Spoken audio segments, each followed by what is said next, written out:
What's going on, everybody? Thanks for joining us for this episode of Fly of the Week, where we are bringing you the Repenting Adams. This is a variation of the staple Adams fly that definitely is a must-have in your box, and this will be a variation that will demand a result on the stream. And reason being is because the aquatic insects are facing the current on a natural development whenever they're underwater. Most of them are facing the stream as current, and that allows for food sources to come in, as well as enriched oxygenated water. But the emerging aspect of a fly, whenever they're sitting on top of the water in a drying manner, they are actually facing the current like they would naturally. So the repenting caddis is a variation of the most effective pattern out there that is needing to be in your box, but also now in a design that will create a rise or a result whenever potentially the fish are being finicky. Because if a trout backstreams and is observing your fly and definitely wants to take a chance at it, but it doesn't look like it's natural, it could be perfect drag, perfect everything, you have no idea why, could be it's in the wrong direction. And you cannot expect blessings to come your way whenever you are facing the wrong direction. So the Repenting Adams is going to be the result of trials and errors, and also results that have been seen on the waters. So we're going to be using a size 12 dry fly hook. If we are going to turn this bad boy around, we are going to do it right. We're going to go big or go home. So the thread, we're going to start here a little bit closer to the bend of our hook, and we're just going to get rid of some of this excess.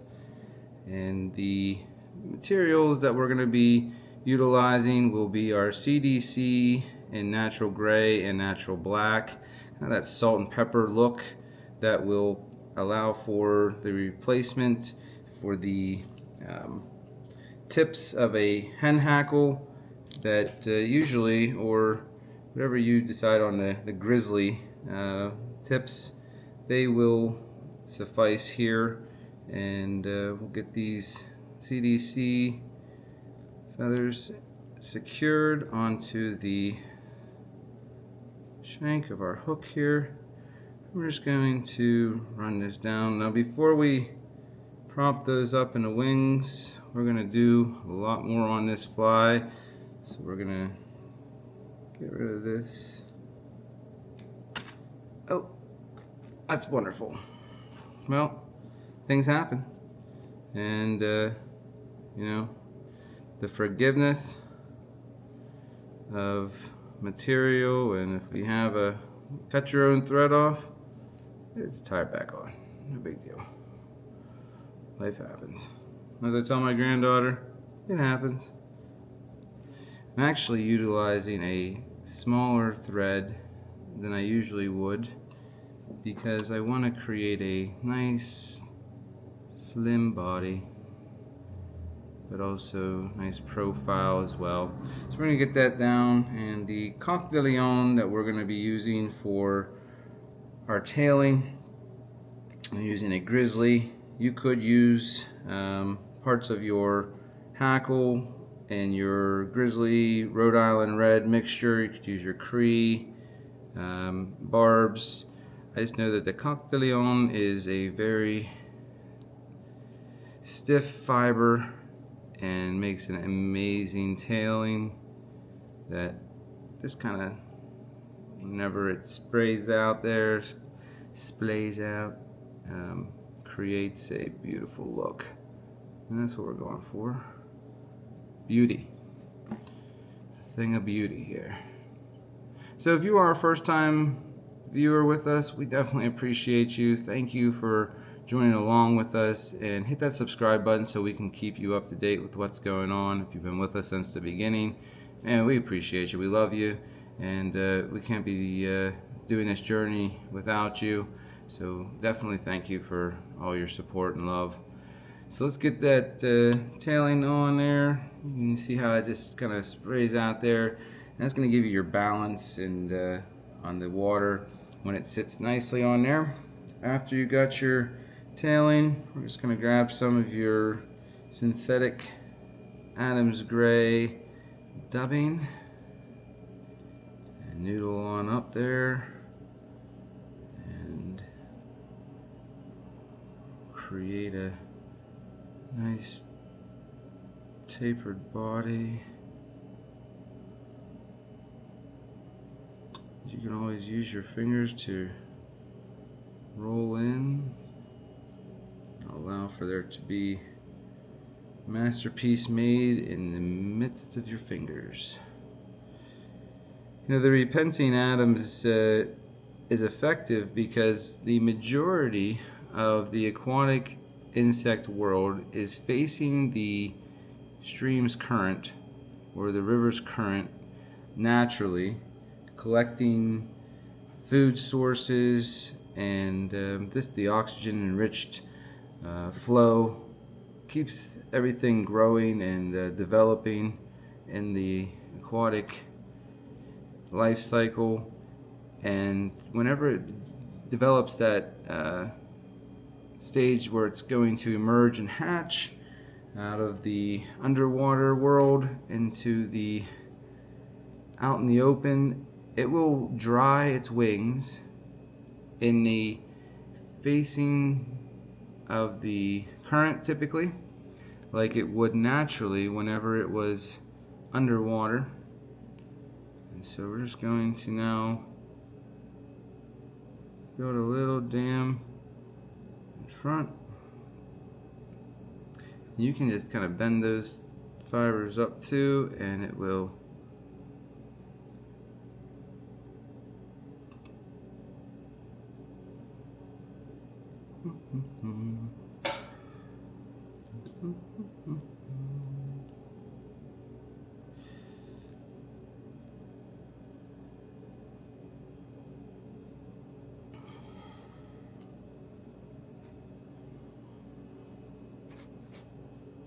I'm just going to put a little bit of dubbing right in front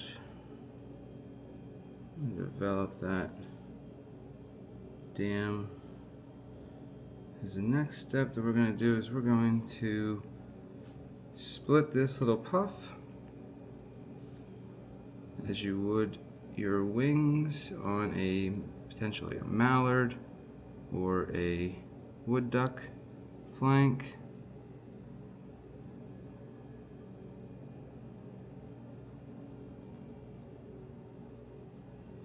And the most important thing to remember about the repenting caddis is that the direction it faces is going to be the natural way that a trout will see a rising, emerging aquatic insect. And you know, you can't expect to receive blessings in your life just like that. Fish is not going to be able to see the fish, this insect, if it's facing the wrong direction. And likewise, we need to be facing the right direction in our lives. And if you are not, then it would be important for you to turn 180 degrees around, just like this repenting caddis, and get things moving in the right direction. And that can be a difficult thing, and sometimes we need help. We need guidance, we need friends, support, loved ones, and you know, if we can be of help and assistance in any way in your lives, please reach out to us. We care about you, we love you. We have a passion for helping people in their personal life, their tying world life, whatever's going on. Please don't hesitate. We will be more than happy to help you out. So this pattern, we've got the Cree hackle now tied in, got our wings split there, and we're going to now just kind of wrap on up, get that hackle nicely in front of those wings, and that will just allow for a beautiful